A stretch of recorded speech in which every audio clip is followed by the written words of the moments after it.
actually did it. I have completed my very first Make 9 ever. Now I started planning Make 9s back in 2016 according to YouTube, and yeah, I have not once completed all 9 plans within the year that they were meant to be done. So this is absolutely amazing for me. Now a few of you, Lauren, looking at you, have said, you know, you don't have to do Make 9, you don't have to make these plans. I know, but I love the planning stage of this sort of thing. I love kind of picking out patterns that I want to try, trying to pair them with fabrics, seeing how that's going to come out. Like, I have all these grand ideas in my head and I want to try the thing. So I make the plans, and then I get distracted by all the shiny new patterns come out, and Make 9 never gets completed. And I have tried different things. The first time it was the proper, I'm going to do these 9 patterns. That didn't work. Then it was like, ooh, how about if I try just a general gist of like, I would like to make these things. That didn't work. Then there was the let's try 9 fabrics. That didn't work. And then we went to let's just make things, projects that I've been excited about for a while, and try those ones, and that didn't work. So this year I decided to pick a pattern company, Deer Doe, and try and work my way through the ginormous selection of their patterns that I own. And I thought this mix of 9 was going to be a selection of things that are outside of my comfort zone, as well as things that I know I'm going to love. And that has definitely proved to be the case. So let's have a look at the pieces I've made and talk about what worked and what perhaps didn't. First up, we've got the Magnolia dress. I knew I was going to love this. I've seen so many people make this up and it looks absolutely gorgeous on all of them. I have tweaked things a little bit. I have fully lined the bodice on both of these. The very lovely Alexandra sent me 10 meters of this amazing leafy print rayon from Spotlight in Australia. It was to recreate this Pinterest look. So this video needed to be made in February to take part in the So Recreate the Look challenge, and I did actually complete a challenge within the month that it was due. Will wonders never cease. I made 2 of these dresses. I did have 10 meters of the fabric, and I was very tempted to try and recreate the look exactly, but I know a long sleeved maxi dress in my head translates to an evening gown or an evening dress, even if it's made in a lighter weight fabric or maybe not necessarily a fancy evening gown fabric. That combination of long sleeves and long skirt just automatically transfers in my head into evening gown. So one of the options was to recreate the dress exactly using all 10 meters of fabric to make a giant circle skirt with the long sleeves and end up with a dress that would be beautiful but would maybe get worn once or twice a year maximum. The other option was to take half of the fabric and make the midi dress, and then use the rest of the fabric to make the maxi dress, so that I could have a evening gown and a much more everyday dress, and that has worked out so well. I did make some tweaks because this is me we're talking about. I used some different sleeves. I used the sleeves from the 9006 Vogue pattern for the maxi dress because I prefer the cuff, I prefer the fullness that the sleeve came with. Again, just my preference, but I did make the rest of the maxi dress up from the pattern. And for the midi version, I actually put on a full circle skirt rather than the skirt that comes with the pattern, because I didn't think that would be full enough for my twirling needs. I love both of these and have worn both of these this year. I wore the maxi dress to the dressmakers ball in October and felt amazing in it. It ended up being a backup dress because my one that I had planned, I picked the worst fabric in the world and ended up putting that one in a dog bed to stuff the dog bed so that Susie was comfortable and I did not have to look at it anymore. That fabric was a nightmare. The midi version I have worn multiple times over the warmer months and absolutely love that as well. Both of these are brilliant. I will make this dress again. I really like the midi version. I love that it has ties on it, and I enjoy the fact that I can cinch it in to within an inch of its life at the start of the evening, and then once you've had dinner you can let it out a little bit to be a little bit more comfortable. I really like that. I did go for a size 42 on this, which is what the pattern recommends, and I think I should have gone for a size 40 because the shoulder point is just a little bit too far over my shoulder point, so I do think I'm going to retrace the bodice. But that's something I've learned about Deer Doe over this year as I've progressed, that their sizing and sizing suggestions, whilst what's good is not necessarily the fit that I enjoy. I will go back and retrace the bodice of this one to be a little bit more, maybe even just take the little bit of excess off rather than retrace the entire bodice, but that is the only tweak that I want to make to this dress, and I absolutely love it. So thank you to Alexandra for sending me the fabric. That was number 1 from my Make 9 done. Now I can't remember which order these next two came in, but it's the Brio shirt and the Lausanne trench coat. I love how both of these have turned out. Although I have only worn this one, I haven't worn the trench coat. I like the trench coat an awful lot. I think it's amazing. It's a really well written pattern. I do think that next time I would fully line it rather than just interlining it. It is meant to be a completely unlined trench coat finished with bias binding on the inside, which looks amazing, but we all know my personal preference is to line everything because that's just the type of finish that I like for my garment. Purely, like I say, purely personal preference. There's nothing wrong with this pattern as written. I have just not found myself reaching for this black trench coat as much as I thought I would. I find that quite surprising actually. I thought this would be a really highly used piece in my wardrobe, and it's just not ended up being that way. I am not 100% sure why. I think maybe I prefer my Gertie Charm Princess trench coat that I did in the green. I'm surprised that I haven't worn this trench coat. That really surprises me because I love how it's turned out. I really like the shape. 100% would make this again, and I'm planning on making some interesting versions of this, but I just haven't worn the black one, and I'm wondering if it's the colour. But I really enjoyed making it. I like the finished outcome, and it was part of the Cobra Corsage collection that was happening at the beginning of this year. Next up we have the Deer Doe Brio, well of course it's Deer Doe. Next up we have the Borea shirt, which I believe means heather in English. All of the woven patterns are named after flowers or plants. I love how this has turned out. I did it in the Mulberry Cobra Corsage Viscose Chalet that I got from Lady McElroy. It's absolutely gorgeous. Really love this one. Now these three I did actually make calico muslins for because I measured the patterns, and once I'd measured, the waist came out in a different position on every single one of them, which kind of worried me a little bit because you expect a block to be fairly standard across a pattern company.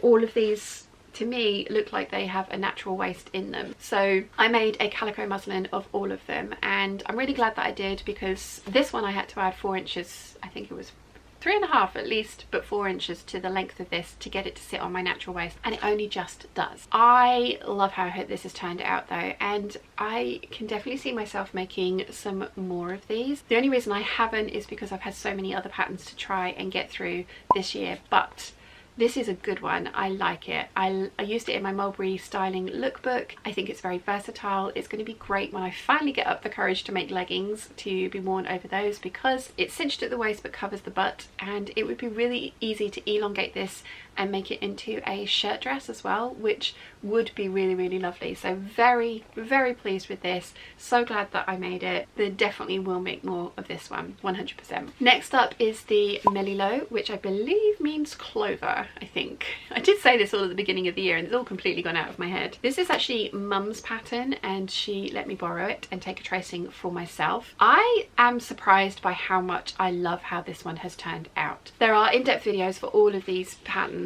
so I will have listed them all in the description down below if you want to hear more about my thoughts on how they went together. I have worn this one a couple of times. I can see myself making more of these. I would only ever make this in a drapey fabric. And like when I say drapey, I mean viscose. I don't think I would like it in a cotton lawn. I had bought some cotton poplin to make a wearable toile out of this, and I've decided not to do that because the reason I love this shirt so much is the drapey nature of the fabric. If it had been stiffer, I would not have liked it. I think it's very versatile. When I'd finished it, I styled it in 11 different ways, and some of those changes were as simple as a different belt or tucking it in or unbuttoning it and things like that, but I do think this is a really versatile shirt. I can see myself making a couple more of this. I would like a white one and possibly a short-sleeved print one as well. I still think I prefer cropped and tied shirts or much more fitted shirts that tuck in, but this is a nice option to have, and like I say, I do plan on making a few more because I do think they would be versatile and actually get worn as well. So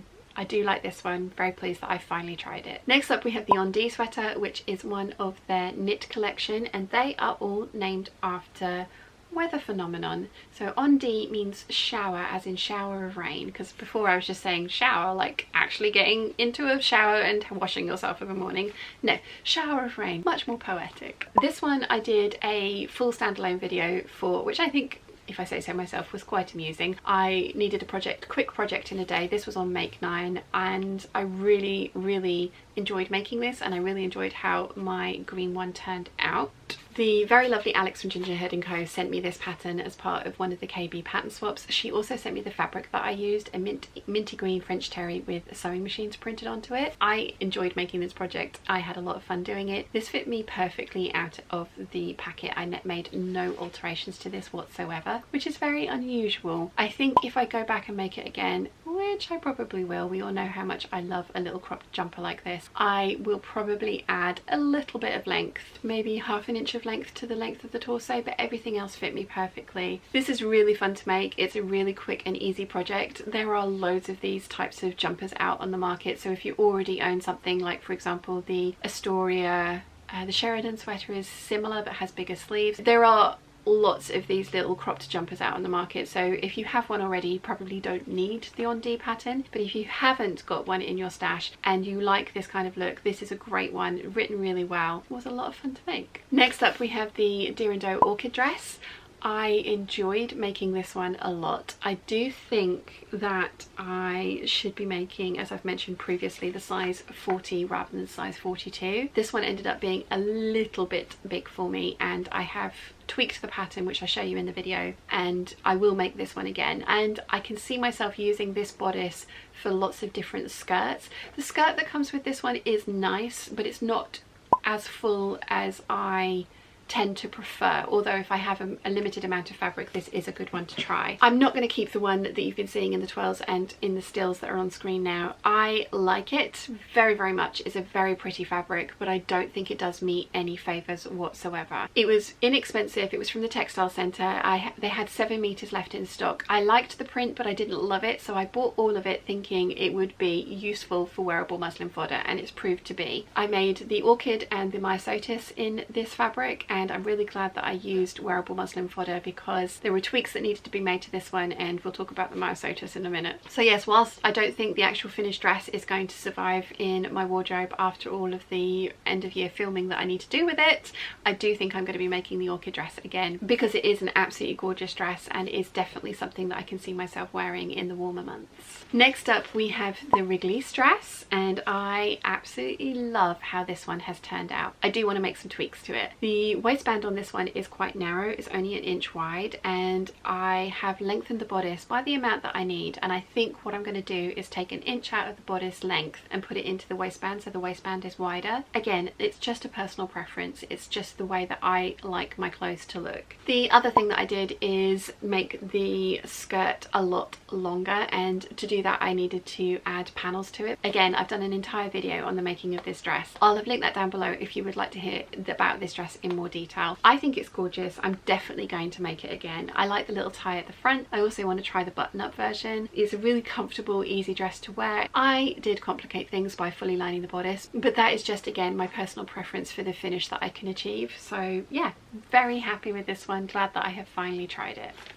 And the final 2 dresses in my Make 9. I kind of had a feeling about these 2, so I've clearly left them till last because they weren't overly exciting. It's the Cardamom and the Myosotis. Myosotis means forget-me-not in English. I have seen these on so many other people and they look amazing on so many other people, and because they look amazing on so many other people, I really wanted to try them for myself. Neither of them are for me. So the Cardamom is a lovely dress. Now, just because I don't like them doesn't mean to say that they're a bad dress. Just putting that out there. I do think, as I say, both of these look absolutely amazing on so many people, which is why I wanted to try them. The Cardamom, the thing that everybody said was, oh gosh, how narrow and wide set are the straps. I've accentuated that because of the type of fabrics that I chose to use. I chose to make it look like a pinafore dress. If you actually have a look at any of the other Cardamoms that have been made up in single fabrics, you can see that yes, the straps are, well, the straps are that far apart and are that narrow. narrow, but you don't notice it because it's made, the dress has been made entirely of the same fabric. Whilst I was making it, I came to the realization that I'd much rather have a full Savannah shirt dress and a full old gold needle cord pinafore dress to wear over the top or to pair with other things. I love the idea, I love the fabric pairing. I know it's not for everybody, but I really like it together. But yeah, it's just not for me. It kind of reminds me of a school uniform on me. It's not full enough in the skirt. It's just not for me. It's just not the right pattern for me. But like I say, it is a gorgeous dress. The one that I've made, if I say so myself, has been made really, really nicely. It's been fully lined, mainly because corduroy can be a nightmare to wear with anything layered over anything like tights without a full slippery lining underneath of it. But also, as I've mentioned many times, I like the finish that I can achieve by fully lining a dress. That was just the way that I decided to do this one. I will be passing on the dress and I will be selling the pattern. It is a beautiful dress and a really well written pattern. I enjoyed making it, just didn't like wearing it. And the final one is the Myosotis, the Forget Me Not pattern. Now again, when this first came out, I immediately just said nope, not for me, not at all my cup of tea. And then I kept seeing everybody making them and they all looked amazing.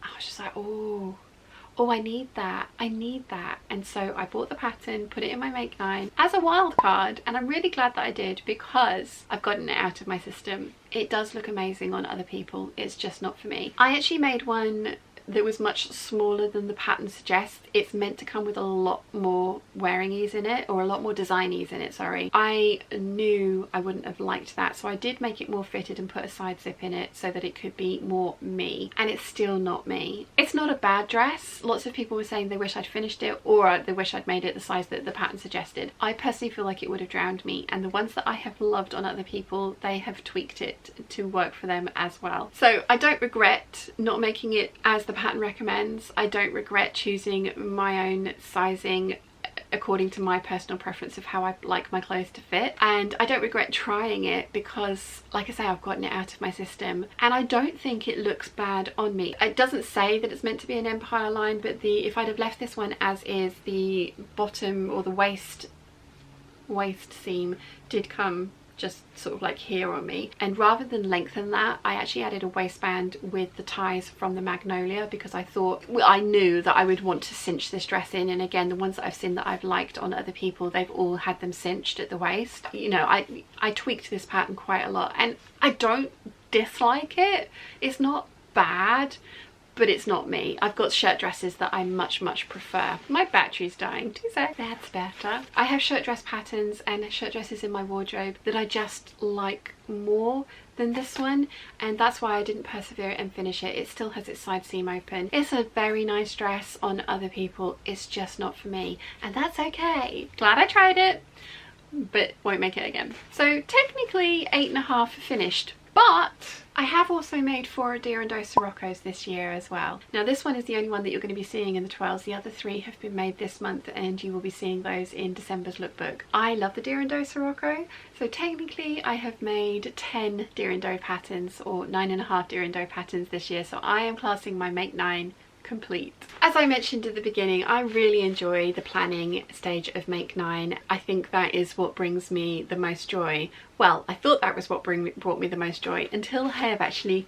completed one. This feeling is awesome. I'm so glad that past me picked out some interesting patterns for future me to try, and I'm so glad to have worked my way through these gorgeous Deer Doe patterns that I've had in my stash for a very long time. I love this experiment so much so that I'm going to be doing the same for next year. I have picked out charm patterns, of which I own many because I'm a patron of Gertie's, as well as owning most of the printed patterns that she's released, and I've made one. I made it twice, but I've made one. So my Make 9 2023 is going to be with Gertie's charm patterns, and I can't wait to show you which ones I've picked out and why. You are going to have to wait for that video though, so if you would like to check out this year's Make 9 plans and see where this all started, you might like this video here.